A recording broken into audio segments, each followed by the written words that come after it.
el tema de lo que son los consensos y discrepancias que hay con respecto al tema Cuba, Nicaragua y Venezuela, tanto en conjunto como en separado, y lo que ello representa para una agenda política regional que ciertamente ha planteado la necesidad de abrir nuevamente canales diplomáticos, pero también canales humanitarios, y que exija y que estos canales giren alrededor de una necesidad de ciertamente mejores democracias y una mejora al camino difícil, tortuoso, que ha significado la recuperación democrática en estas tres naciones.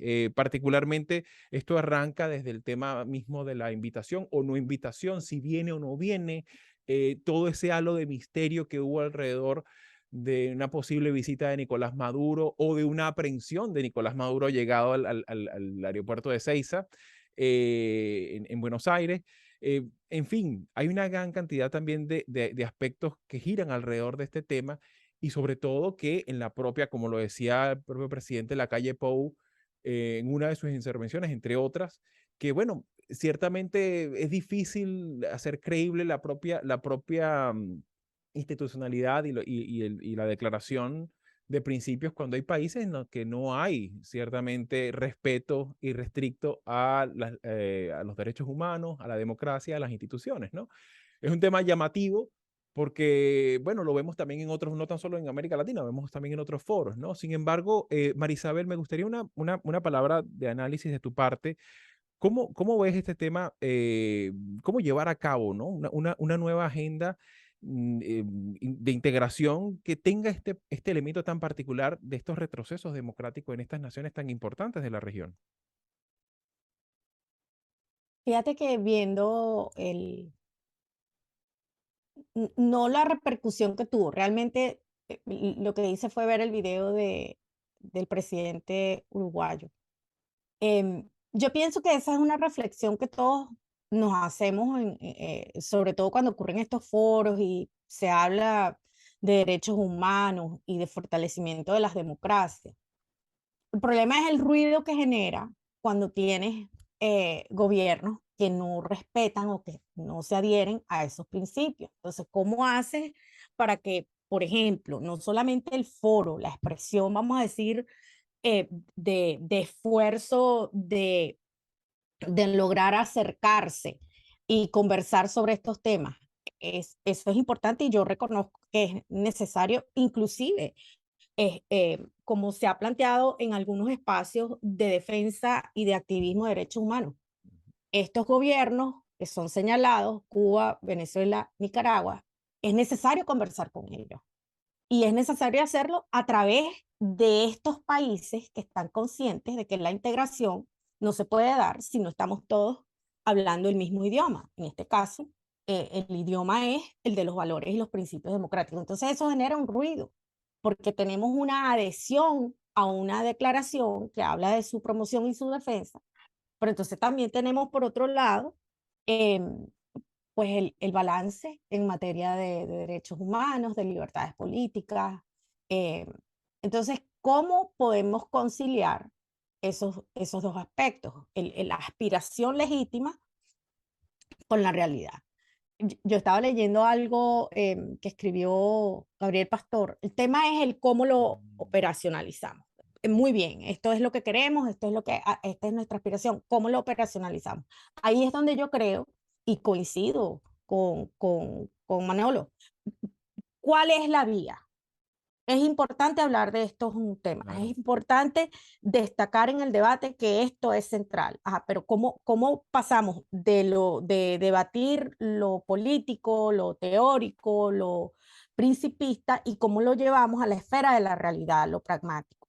Uso el ejemplo de la migración. En el documento está la preocupación porque todos los países que se están viendo eh, afectados por la migración, y vamos a estar claros, el tema de Venezuela es central ahí, Cuba, Nicaragua, por supuesto, coincidencialmente estos países, al igual que Haití, que tiene otra mención aparte, ¿no? Eh, Muy bien, estamos preocupados por la migración, sabemos que esto está afectando internamente la política doméstica de casi toda Claro. Latinoamérica, pero ¿cuáles son en concreto las políticas que podemos esperar de ahí? Porque hay ahí se apela al sentido de la empatía, la solidaridad, sobre todo visto los casos de xenofobia, de violencia hacia los migrantes. Eso amerita identificar la necesidad de unas políticas consensuadas en la región, sobre todo para minimizar el impacto que tiene la migración que no goza de legalidad, es decir, que no hay canales institucionales Claro. para darle a estos migrantes una condición que les permite insertarse en sociedades. Entonces, no vemos cómo eso tenga cabida en ese discurso Claro. de preocupación. A eso es a lo que yo quiero ir. Claro, que es El cómo. claro, que es el tema que muchas veces, incluso aquí mismo en los Estados Unidos, uno escucha con esa teoría del deeply concerned, ¿no? Que bueno, estamos profundamente preocupados, pero coma, todo lo demás que viene en el discurso, pues queda en el aire, ¿no? Y sí, es verdad, o sea, ciertamente eso es uno de los temas que incluso pudiéramos volver sobre ello, el tema migración en América Latina y cómo también, de alguna manera, gracias a esos intentos de integración previo, lo poquito que hay, lo poquito que muchas veces consigue un venezolano, un guatemalteco, bueno, he visto también los datos del repunte de la migración salvadoreña en los últimos 2 años, ¿no? También. Y bueno, gracias a ello ha habido un mínimo acceso a servicios públicos básicos, ¿no? Y bueno, ¿qué pudiéramos aprender de ello, ¿no? Y en este caso en particular, me gustaría también, dentro de este mismo contexto, evaluar el tema de lo que se conoce como el bloqueo, embargo o las sanciones que giran sobre Cuba, ¿no? Estuvo presente en el documento, ha estado presente en distintos foros internacionales, por supuesto, incluso ya el mismo tema de si es bloqueo o que en estricto sensu, de acuerdo al derecho internacional, no lo es, pero bueno, hay una cantidad de restricciones solapadas una sobre otra en un entramado de sanciones, de restricciones que constituyen un agravante a la situación socioeconómica que vive la isla y que, claro, si, se mantiene planteado en esta cumbre, ¿no? ¿Cómo lo ves tú, Manolo? ¿Crees tú que más allá del simple aspecto declarativo hay una real y, digamos, tangible intención política de revisar este tema en particular, considerando que Estados Unidos no está dentro de la CELAC?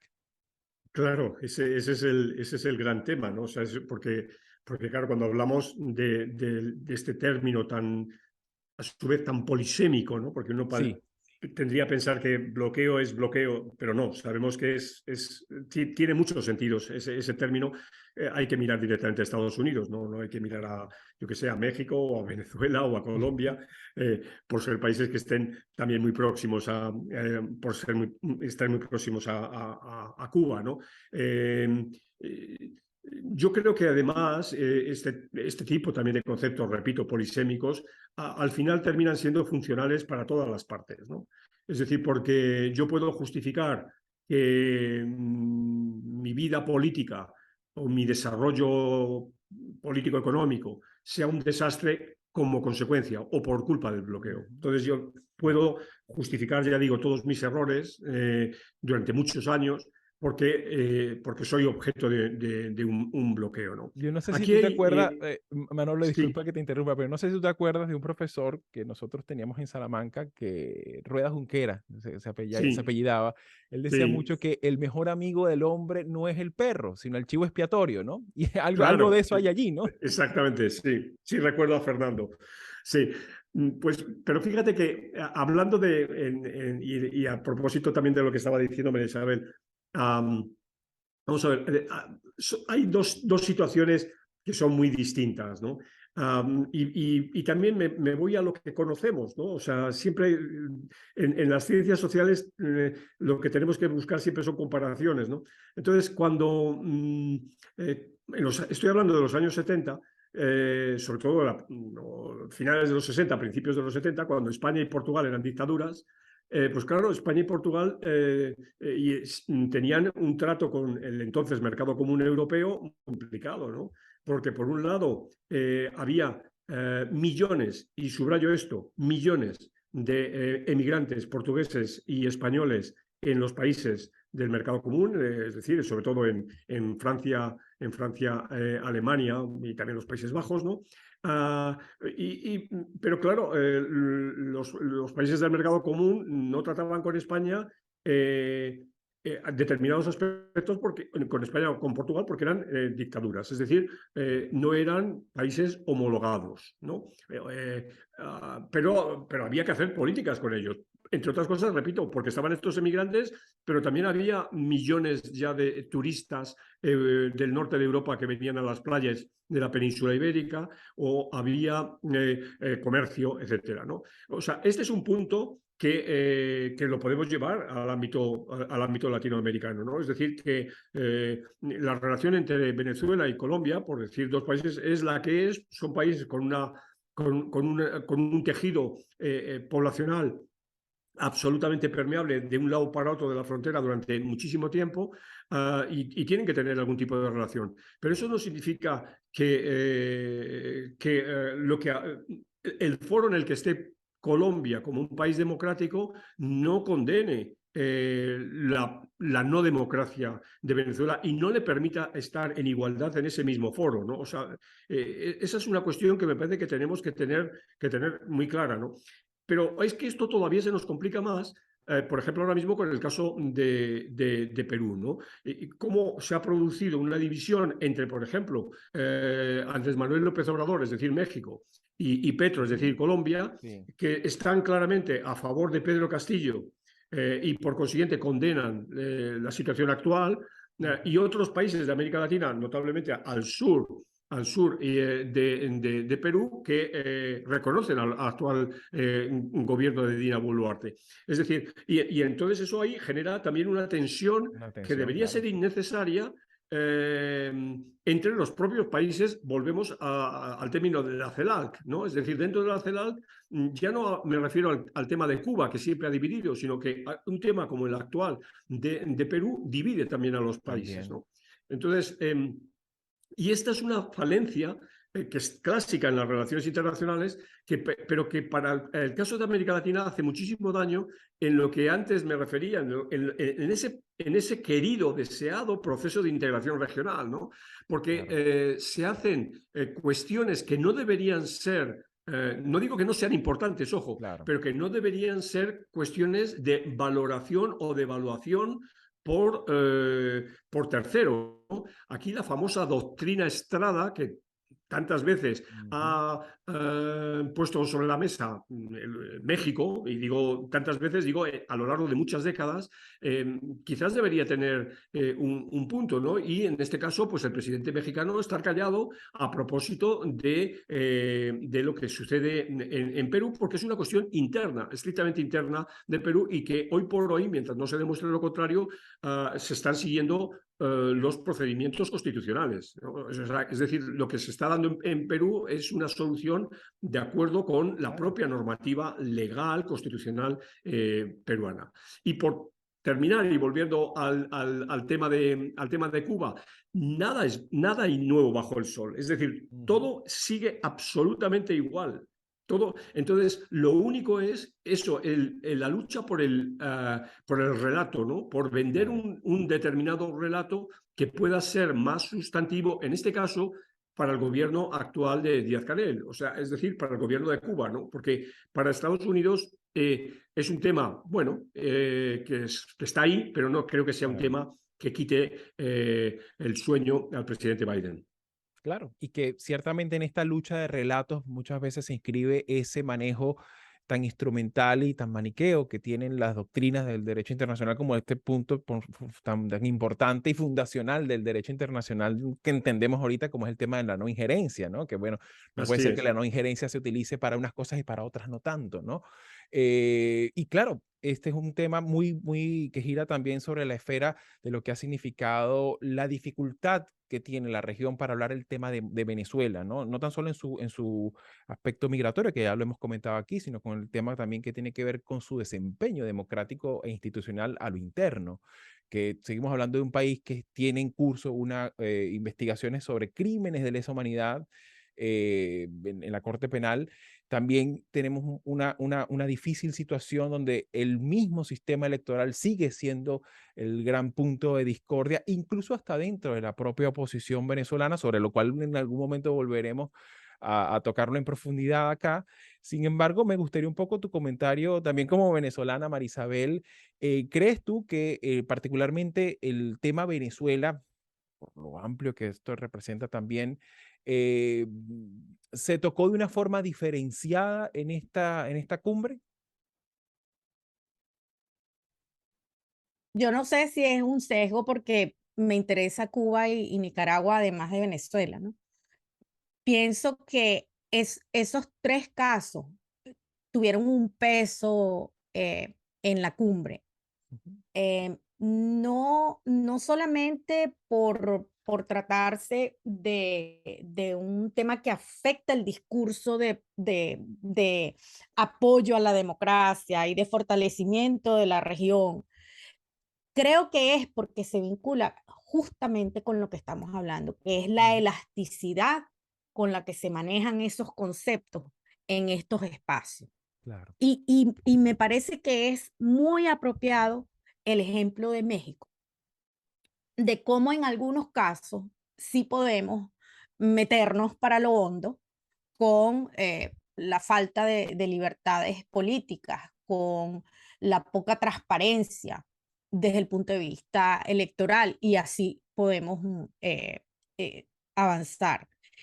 Yo lo que considero que es grave es que se utilicen estos espacios, y no digo que sea nada más un problema de América Latina, de Latinoamérica y el Claro. Caribe, que se utilicen estos espacios para formar bloques ideológicos. Eso no es el problema. El problema es que eh, tiene que haber un espacio. Yo no sé si podemos hablar de consenso, pero tiene que haber un compromiso mínimo para que eh, haya la posibilidad de darle, de identificar la, la, la necesidad, vamos a decir, de lo que hablaba el presidente uruguayo. A mí me pareció que era que fue una intervención muy para, no para provocar, sino para llamar Muy a la orgánica. Sí, reflexión. sí, muy Sí, orgánica, es que poco nosotros somos. acartonada, pues muy, Nosotros exacto, a mí me pareció que el claro. hombre ahí se despojó Claro, porque de su francamente es una cuestión investidura. que afecta al diseño de políticas públicas de cualquier Es país, que o no sea, podemos es un ser tema, creíbles. claro, No claro, podemos ser creíbles. Si nosotros estamos hablando de democracia, no podemos ser creíbles. El alto comisionado de los derechos humanos está en Venezuela. No sé si ya se fue, pero él está en Venezuela esta semana, ayer. claro, No solamente hay una averiguación de la Corte Penal, que bueno, yo ahí sí soy escéptica. Yo creo que esos son unos procesos que toman décadas, ujú, pero es que está el alto comisionado de los derechos humanos ahorita, el nuevo, el que ujú, reemplazó Volker Turk, el que reemplazó a la expresidenta Bachelet. Él está en Venezuela. Venezuela no solamente tiene esa averiguación, es que hay documentación, así como lo hay con respecto a Cuba y como lo hay con respecto a Nicaragua, hay documentación sobre la violación de derechos humanos sostenida, sistemática, claro, institucionalizada. sí, como Entonces, una política de Estado, ujú, ¿cómo ignoramos eso en estos foros? ¿Cómo claro, en Latinoamérica hay una grave crisis desde el punto de vista? Lo que estamos viendo en Perú es preocupante. claro, Lo que estamos viendo desde el punto de vista de la violación de derechos humanos. Entonces, nosotros tenemos casos muy sensibles. claro, ¿Y qué estamos esperando de este discurso regional? Yo voy a lo que decía hace un rato. A mí me parece que hay una extrema flexibilidad a la hora de abordar casos. Este de Perú sí, ¿verdad? Porque este tiene que ver con el bloque al que yo pertenezco, pero este de Venezuela o este de Cuba o este de Nicaragua, lo de Nicaragua es espantoso sí, desde el punto de vista de los derechos humanos y es gente que está dentro de ese mismo bloque, que es lo peor. Es Claro. gente que está dentro de ese mismo bloque y que pareciera que ha perdido sus derechos, ¿no? Hay un reclamo por derechos de unos y de otros no. A mí me parece que eso fue lo que quedó claro, inclusive en el marco de un encuentro regional, donde pareciera que está retratado. No sé si ustedes se fijaron en la foto final que el presidente uruguayo quedó así, como en una esquinita, y alguien Sí. comentó, mírenlo, cómo está solito ahí, pero eso también dice mucho de la, ese no es no es solamente el lenguaje corporal, ¿no? Claro, claro, claro. También es como una alegoría a lo que Ujú. ocurre. Pues bueno, se nos ha acabado el tiempo. De verdad, una vez más, muchísimas gracias a los dos por su tiempo, por sus apreciaciones. Ciertamente, pues serán temas sobre los cuales iremos examinando.